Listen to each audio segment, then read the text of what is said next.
সবাইকে দুর্গাপুজোর প্রীতি শুভেচ্ছা এবং অভিনন্দন। সবার পুজো খুব ভালো কাটুক। পঞ্চমীর দিন আমরা চলে গিয়েছিলাম শ্রীভূমি স্পোর্টিং ক্লাব।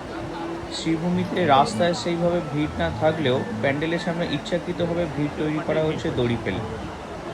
রাস্তা মোটামুটি ফাঁকা, রাস্তায় ভালোই গেলাম আমরা।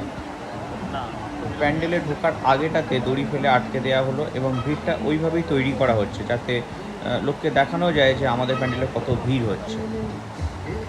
তাই ঠিক করেছি শ্রীভূমি স্পোর্টিং ক্লাব এটাই আমাদের শেষবারের পুজো দেখায়। পরের বছর থেকে শ্রীভূমি স্পোর্টিং ক্লাব আমরা আর যাব না।